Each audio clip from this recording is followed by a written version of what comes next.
So we're unmuted now, okay? Yeah. Hello everybody, welcome to QI Talk Time. This is Roisin here down in Cork and Mallow Primary Care Centre, and we have Lisa Toland and Dr. Philip Crowley, the National Director for Quality Improvement Division in Dr. Stevens. So we're working remotely today. Unfortunately the camera isn't working, but you should be able to hear and see the slides okay.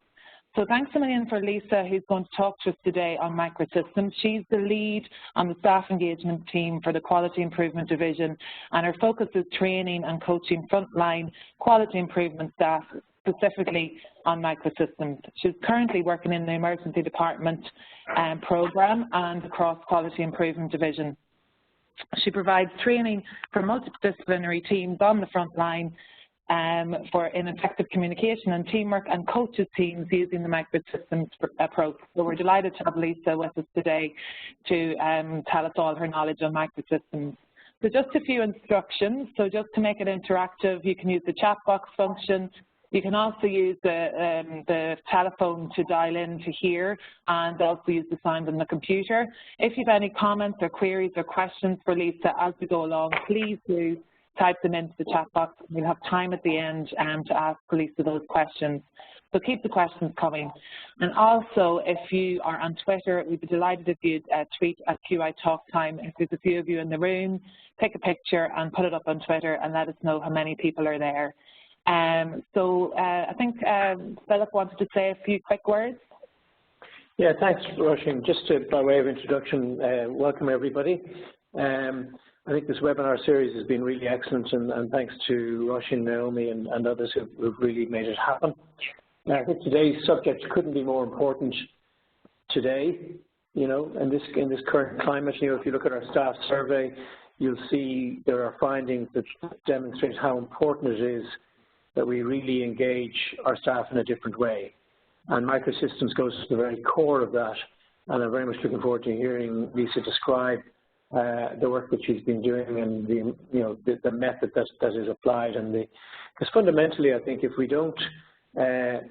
were to engage all staff in their ideas about how to improve care, that would be the single most radical transformation we could make in our health service, and I think it would lead to a steady improvement in the delivery of healthcare in Ireland. So I have great faith both in Lisa's work and in the method that she uses that has been used internationally. So I very much look forward to the session. Thank you very much. Over to Lisa. Thank you, Philip. Hello, everyone. So I am going to talk to you today about Microsystems. So my name is Lisa Toland, as Roisin has introduced me, and I work within the Quality Improvement Division, and I work in the staff engagement team. And I'm also working in collaboration with some work with the emergency medicine program. So when we talk about quality in healthcare, so the U.S. Institute of Medicine in 2001 very aptly described it for us, and I'm sure a lot of people are familiar with this definition. So it's safe, effective, person-centered, efficient, equitable, and timely. And in addition, really, we should focus on the fact that healthcare needs to be reliable and also affordable. So what's quality improvement then? So Batalden and Davidoff wrote about this, and they described it as the combined and unceasing efforts of everybody to make the changes that will lead to better patient outcomes, better system performance, and better professional development. So whose job is this? Well, they also describe that everybody in healthcare must recognize that they have two jobs when they come to work each day. So this is doing the work and improving it. So that leads me then to talk about improvement approaches in general. So the key is not to confuse staff when we approach them and say, we have an approach that we think you could use, so we need to make this easy for them to understand, and also something that they can get tangible benefits from. So I first learned about microsystems in Dartmouth Institute. So this is an institute in the US. And the other big establishment involved in microsystems is the Sheffield Microsystems Academy in the UK. And in Dartmouth, they have done work since about 2001 and firmly believe that this approach is the way forward with quality improvement. So there are some simple principles to this approach. It's about understanding the problem, and we use the word data there. So by looking at information that is available to staff, we can then understand what the problems are. It's also about understanding the processes and the systems and patient pathways, which is also really important. Analyzing demand, capacity, and flow. So you'll hear a lot now about capacity and flow, especially in current times in healthcare. So it's really important that we're starting to understand, talk about this, and then figure out ways to put interventions in place that are going to make this better. So there are lots of tools that can be used, and some of the tools in microsystems are very tangible, specifically to frontline staff. So there's leadership, clinical engagement, skills development, and above all else, I suppose, the important thing is that we are including staff and patients. And certainly patients are at the very center of this sort of work. With everything, with all quality improvement, it's really important to evaluate change. So measurement is another key element of this approach. So what is a clinical microsystem? What is this language we're using?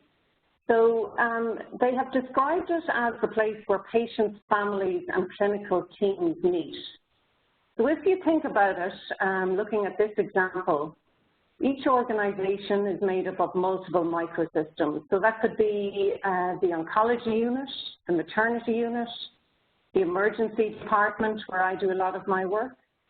And then indeed these microsystems all link within an organization and should in fact link to the mesosystem and the macrosystem. Now the macrosystem can really be seen beyond the organization, but within your healthcare organization in your county, your country.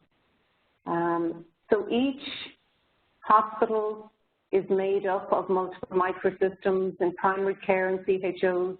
So they occur in lots of different places, and they're made up of groups of healthcare workers and patients who come to them for care. So that's the way we like to talk about microsystems. So in 2002, a team of researchers from Dartmouth carried out a year-long research study on why different microsystems in different organizations perform so highly. And they did a very wide range of research, and they came up with some key results from this. So one of the key characteristics of well-functioning microsystems was leadership, which probably isn't surprising to a lot of people. So not only leadership, but this was twinned with organizational support, which we find is key now to this work in Ireland. Staff focus and education. So this wasn't just that staff were being educated, but there was a pure focus on staff self-developing and learning more. Each of the microsystems that they carried out the research on really focused strongly on patients and to varying degrees then incorporated the patient's voice into the work that they were doing. They were all performance and results driven, which was really important.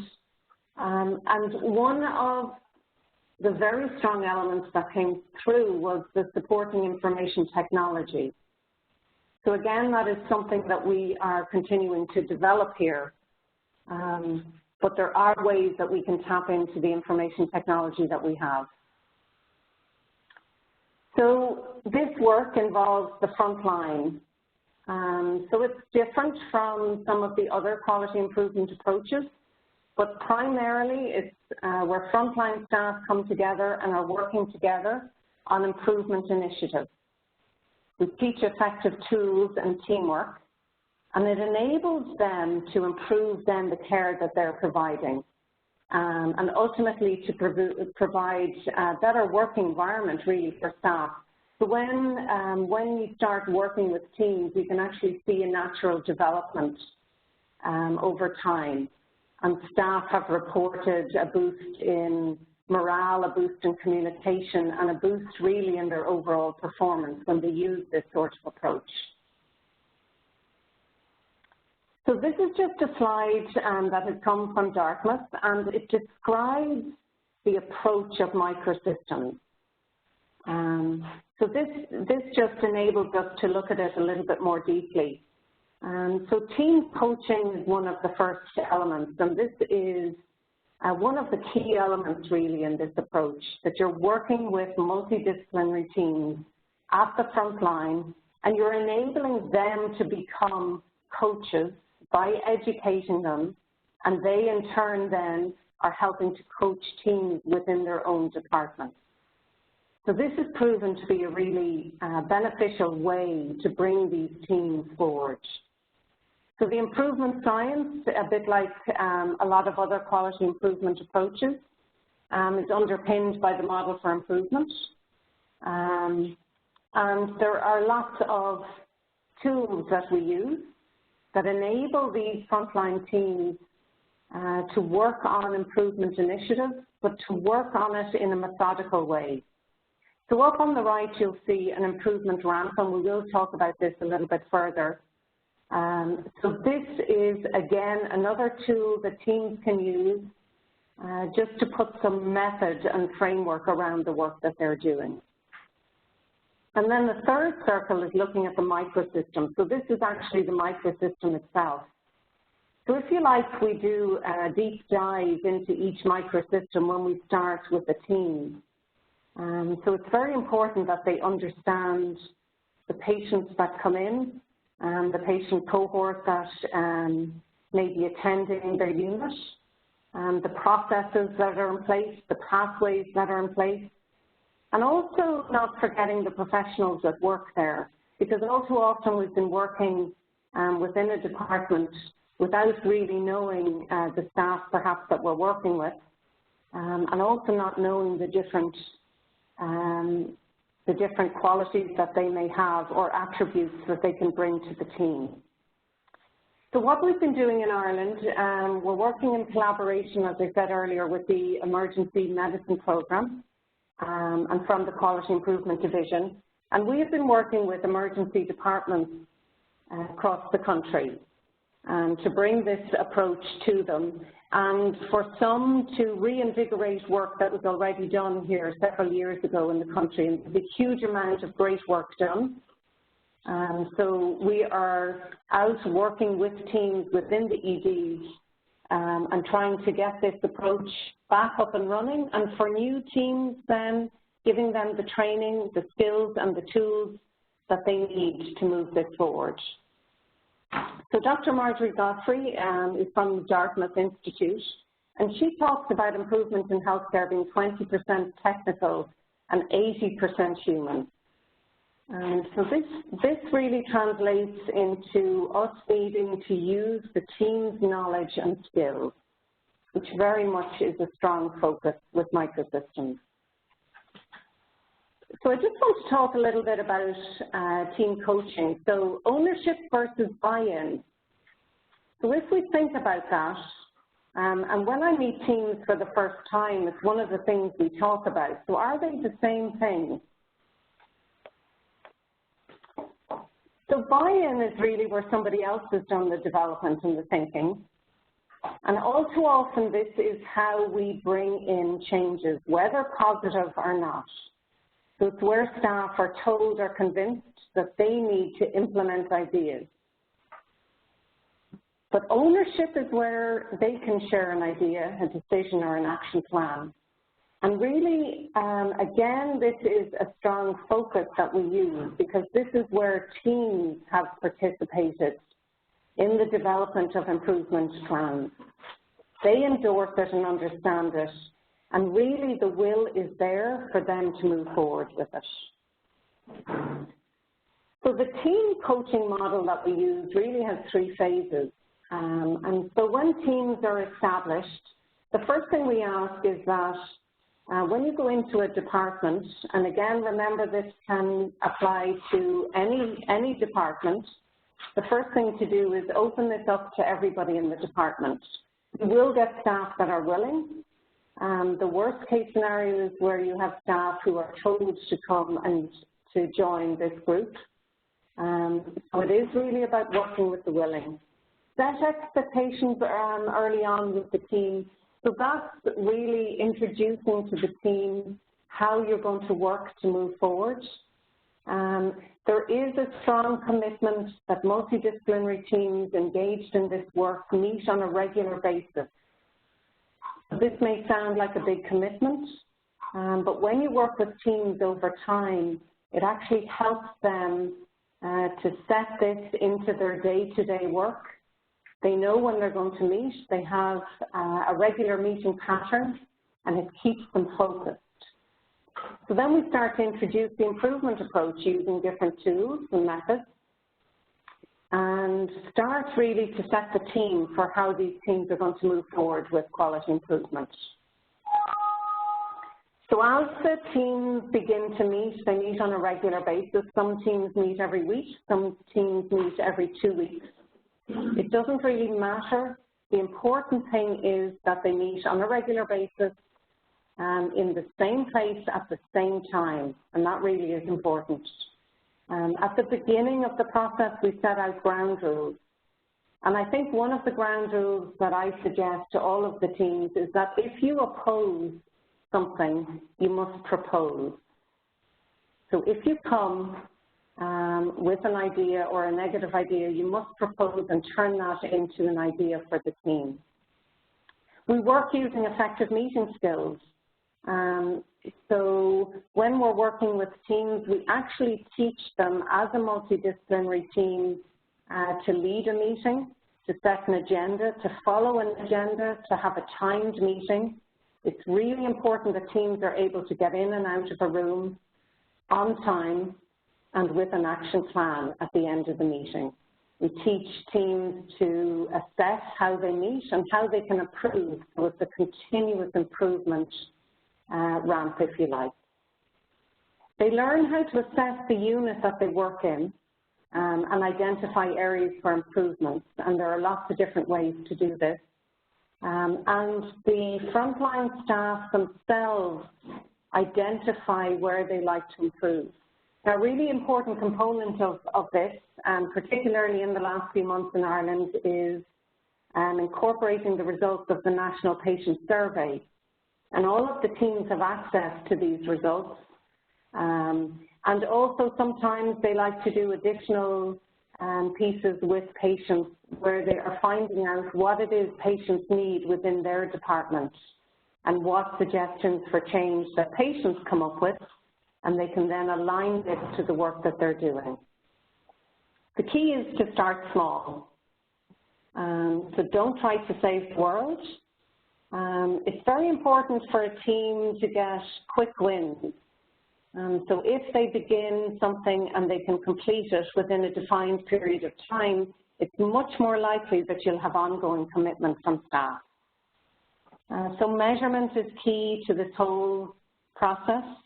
And we're very fortunate that we have a measurement team within the Quality Improvement Division who have been working alongside us as we deliver training in Microsystems, so that we're giving the same message to frontline staff who have been exposed to quality improvement, so that there's an understandable language around measurement. So this is measurement for improvement, not for audit or research, but for improvement. So there are differences. So this has been a really positive alignment. So in the transition phase, teams continue to use the tools, and really coaches can begin then to take a back step. And then you get to where improvements need to be embedded. And teams really need to focus on this and really start to talk about this from the beginning.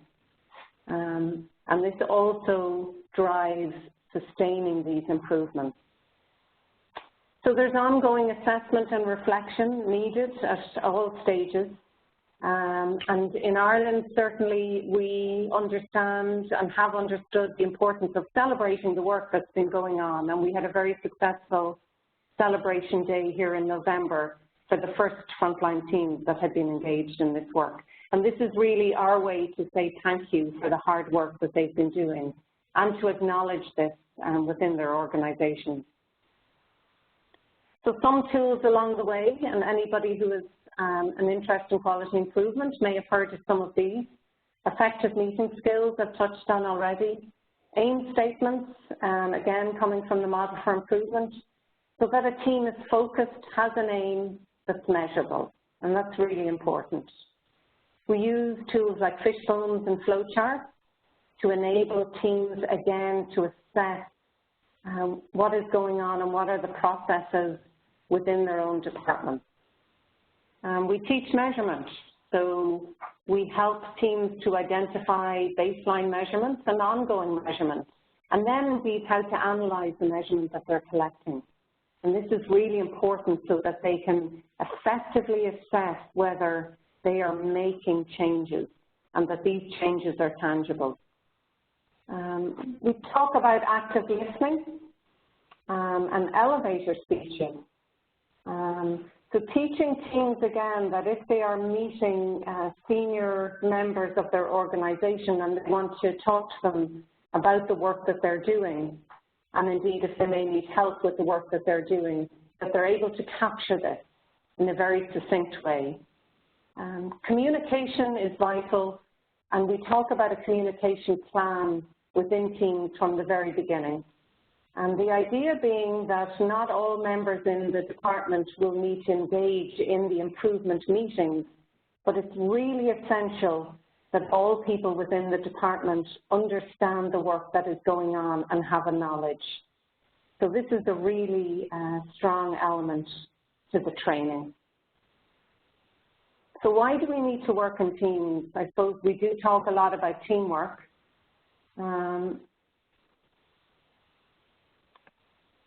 It's a really important thing for frontline staff. Not only they do work already in multidisciplinary teams, but to be given the time to work. And one of the things that we ask when we start working with teams is that they are allowed time within the department to meet and to give time to this improvement work.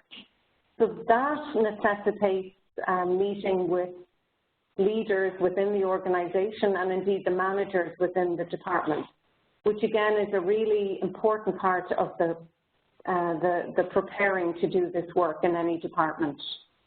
The teams need support, they need to be allowed to do the work, they need time to go to the training. Currently, when we're working with teams, we provide 3 days of training over a 6-month period, and then on-site coaching over that time.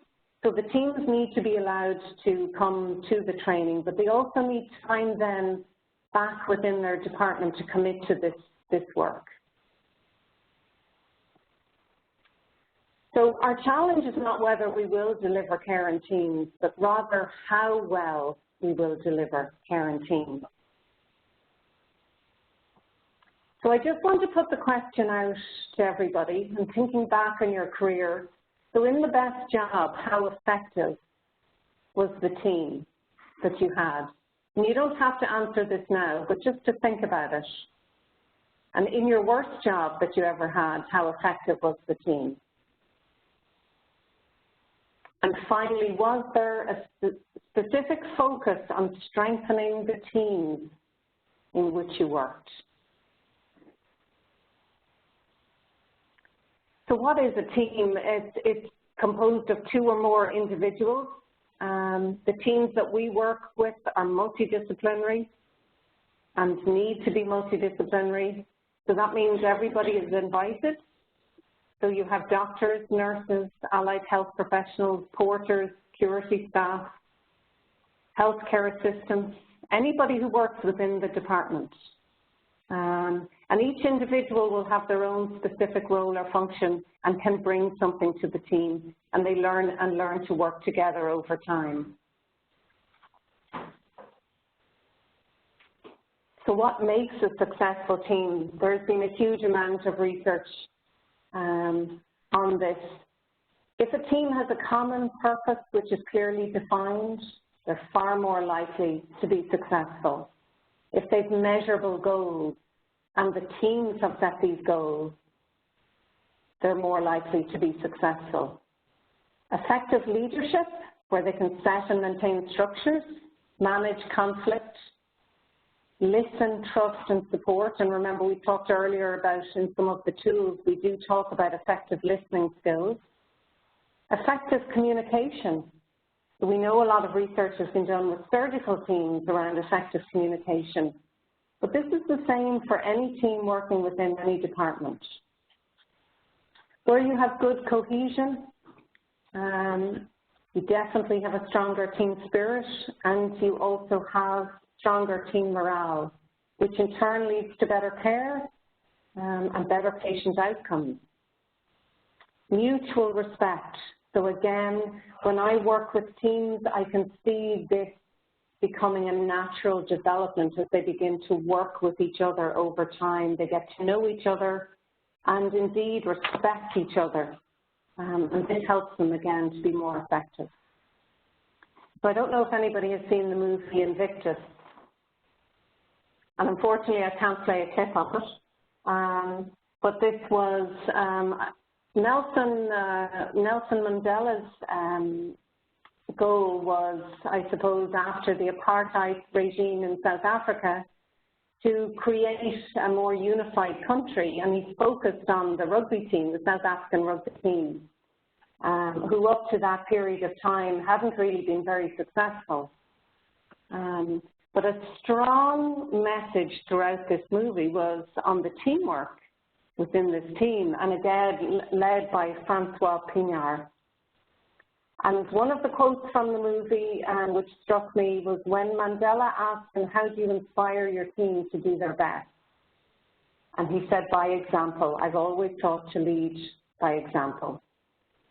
And what I find with the teams that I'm working with is that it's not only the leaders who are leading by example, but it's each and every team member. So I just want to touch very briefly on meetings, because there is a strong focus on how the teams meet to do this work. So we know that the meetings are very important. We don't like the autocratic leader in meetings. But there are ways to teach the teams, the frontline teams, to come together and meet, as I said, and work through an agenda. We teach meeting roles, so where staff rotate through meetings to become a leader, a facilitator, a timekeeper. And what happens is that as the teams progress through their meetings, they rotate these roles so that everybody then can have the opportunity to lead on the meeting, and everybody can have an opportunity to facilitate in the meeting. One of the key messages I give teams is that they don't need to have somebody sitting and recording minutes on an ongoing basis. And so we use flip charts, and we encourage the teams to record their minutes on the flip chart. And each team that we work with also has set up a WhatsApp group. And then after the meeting, they email the minutes of the meeting around within the group. So this allows everybody in the room at the time to agree on what they have talked about in the meeting, to agree on the action plan before they leave the room, and then the minutes of the meeting can then be circulated out to the wider team. So this is one of the teams that I work with. They're down in Nace, and you can see they're standing around the flip chart, and to the left they have the flip chart from the previous team meetings. So they actually choose to bring those with them when they're relevant to the meeting that they have. They all look very happy there in the team meeting. It doesn't always look like that. Again, they meet in, they have an education room, which, as you can see in the background, is also used as a storeroom. So it's very difficult sometimes for teams to secure a place for them to meet. One of the key things that we talk about is if teams prefer to stay on site, that they be allowed to do so.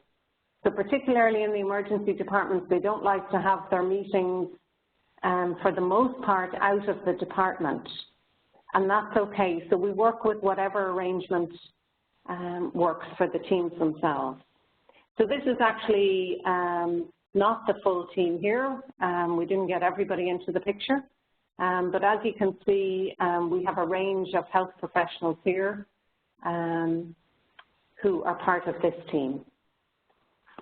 So just very quickly, another question I want to put out to people, and I know we talk about this, but do we really engage patients as team members? And do we involve carers as active members of the team? So certainly, again, with this approach, this is a very important element of what we do. So why would we involve them?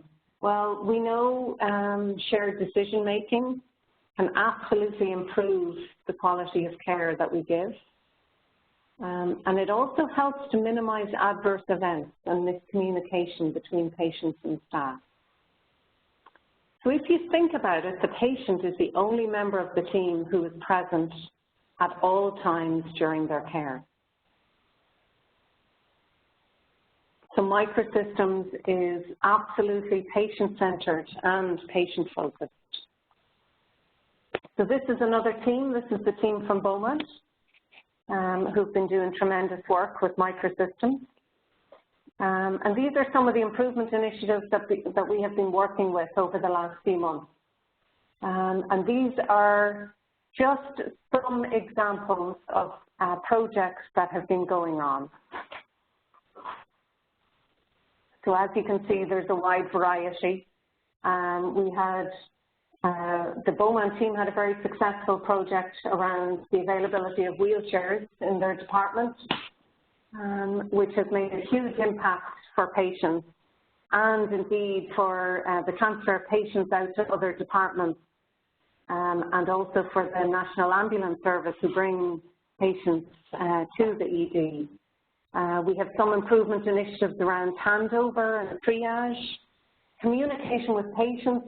There's a lot of work going on around communication with patients, so both verbal with the use of IT technology and written information that is given to patients. And we have some more recent initiatives around medication information and reconciliation.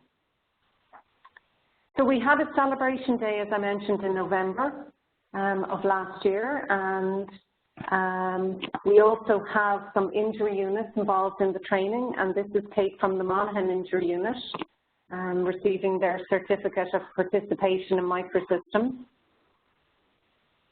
Again, we had a team from Connolly, and this is a team from Drogheda, who all came and participated and shared their story through storyboards for us.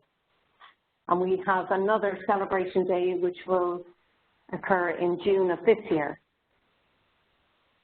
Again, this is the team from NATE.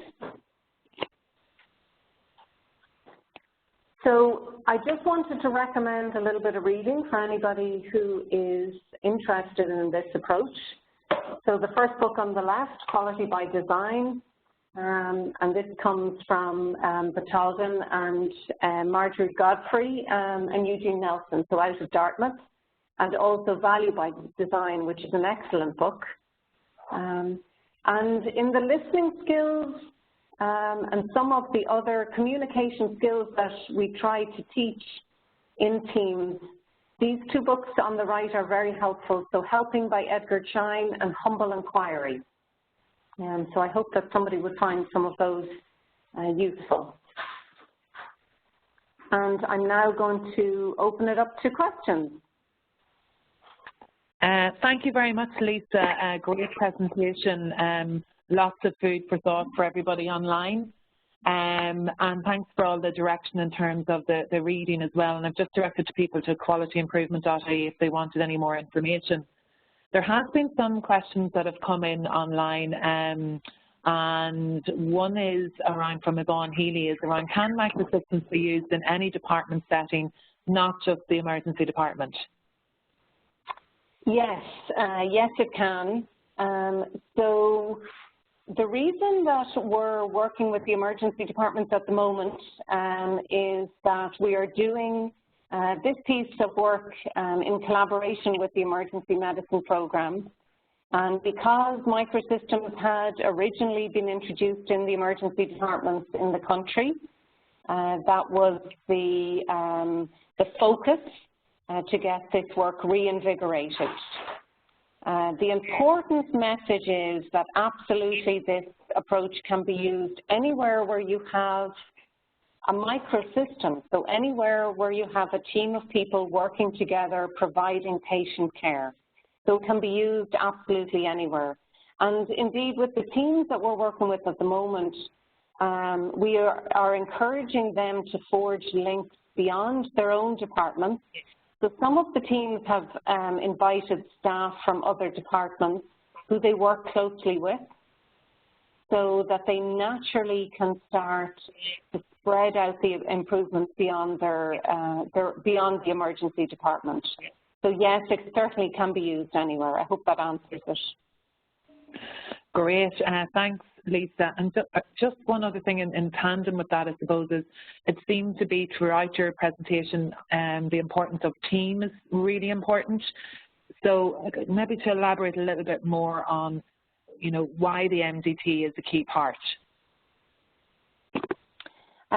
So really the focus on this is that it's allowing frontline staff to make improvements that are important within their own microsystem. That's not to say that you certainly wouldn't be looking at beyond your own microsystem to other areas within your organization. But the strong focus is that you're allowing frontline teams to work together. So that's why the multidisciplinary team approach is so important. So if this was to be led out only by one particular group, then you don't have the voice or the opinion of all others who work within the area. So that's why from the very beginning, it's an open invitation to everybody to get involved in the work.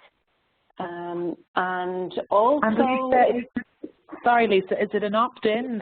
Is it like an optional thing, or is it a mandate? What is best? What way is it best worked? So it's very much optional, and the reason it's optional is because of the commitment I think that staff have to make to it. What you naturally find happens is you'll have a core group of people who start this process in the department. So they will start to have meetings, and then other people will naturally start to hear about it. And people generally, if they hear something good is happening, they want to have a say in it. So what I found with the teams that I've been working with over the past year is that the teams are all growing in membership. Now, it isn't to say that people don't leave, and people will leave, and they will move to other jobs in other areas where you hope they'll bring the skills with them. But you do find over time that people start to want to become part of it because they see and hear about positive changes being made. Great. Just to remind people that if you have any burning questions, you click up on the top right-hand panel on chat and you can type it in there. Yvonne has just got back saying, thanks, Lisa, it's something that we'd be interested in looking into and rolling out in the Royal and Donnybrook, which is great. The best ideas always come from the floor. Thanks for that, Yvonne. Lorraine has just recommended the book to everyone, Humble Inquiry, saying, Lorraine Murphy saying that it's a super book and well investing in. And also Lorraine is saying that in the Quality Improvement Division we are working on some other tools to support staff in terms of staff engagement, and hopefully they will be available on qualityimprovement.ie soon, so we can direct people to that website. One other comment has come in from Rose McCall. She works in environmental health food control in Dunleary, and they availed of this approach from HR Performance and Development in Dublin Mid-Leinster in 2012. And I suppose it's just positive feedback from Rose, and she was saying that the team agreed local office policies for attendance management, which was very important during holiday periods when we needed core staff to manage foodborne illness outbreaks. So it was great to see, she's just saying it's great to see this as a recognised methodology for quality improvement nationally, which is brilliant. Have you any comments on that, Lisa? No, I think it just shows the diversity of the approach. You know, it can certainly be applied to lots of different settings. Yeah. And I think that's a really positive thing about it. One of the core things is to be able to adapt it to the setting that you're working in. And certainly with the teams that I'm working with, often, you know, we have to adapt the approach to their own environment. And I think that's really important, and really important in terms of spreading it out within organizations, that they can take the positive elements of this and adapt it to whatever team is working using the approach. So I think that's a really positive focus on this. Yeah, and Roisin Eglinton has made a comment there as well about how they have used very similar approaches to what you've been talking about through your Microsystems approach, like the team coaching model, where there seems to be quite a lot of overlap in terms of some of the tools that you used. But what she was talking about was, it really was around that she'd be very interested to learn more about the improvement initiatives you mentioned, such as the communication with patients, medication information, etc. And if there's anything available on that you could share via email, she'd be really interested in terms of the tools, you know, the list of tools that you shared earlier in the slides. Absolutely, and we're actually currently working on the website. And we are going to put more information up on the website very shortly. But certainly, I can certainly share any further information. I've just put up some contacts there. If anybody would like to get in touch with me, I'd be more than happy to share. Great, and actually a very apt question from Judy. Hi Judy, down in Waterford. Thanks for joining. She's asking around what is the first step. So if Judy, for example, was looking in Waterford to start Microsystems work, what is the first step at a local level? Do you train people first and then support, or do you seek interest and then train? So I think the first key element to this is to offer it out to staff. So you need to seek interest there, see if staff are interested in it, and if they're interested in learning more about it. So if you send staff to training who may or may not have an interest in it, the likelihood is then that they'll fall off and they really won't engage with it. So any of the teams that I have been working with actually expressed an interest up front. And one of the key things they said was that they had a lot of ideas on how to make things better, but they just didn't know how to go about it. And often you find you have individuals within a department who want to make changes or improvements, but they understand the necessity of doing this and bringing team members along with them. So that's often how the first interest will start. And then obviously staff can receive training in it. And there is a piece to, I think, in the sustainability of this, that the more broadly you offer the educational training to staff, the more likely you are that this is going to have some chance of sustaining. Because if you pin it all on one or two individuals, the chances of them moving on then is great. So I think that's a really important thing just to consider. So when we offer training, in fact, some of the teams send up to 10 team members. Some of them send far fewer, but some of the teams that have been very successful have sent quite a number of staff to training. and it really has paid off for them. Great, that links in very nicely. I think you've answered some of Lorraine's points here. Lorraine Murphy is asking, in terms of sustaining the Microsystems quality improvement initiatives, have you any key recommendations drawing from all the experience that you have working with the teams in the various organisations? I think, I suppose I could talk about it in lessons learned. Yeah.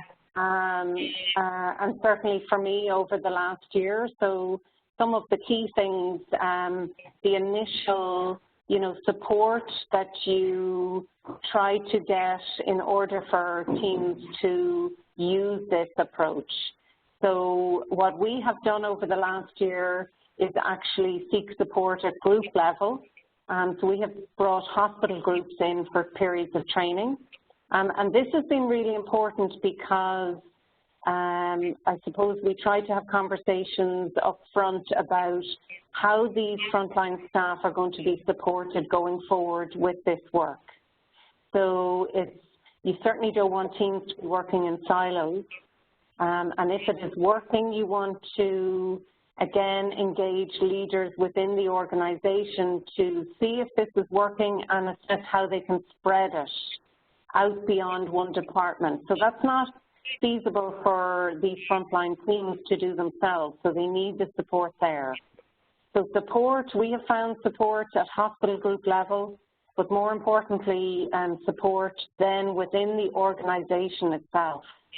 And we try to work with a sponsor within each organization who really is the link between myself and the frontline teams, and who's there on a day-to-day basis within the organization and can act as a support.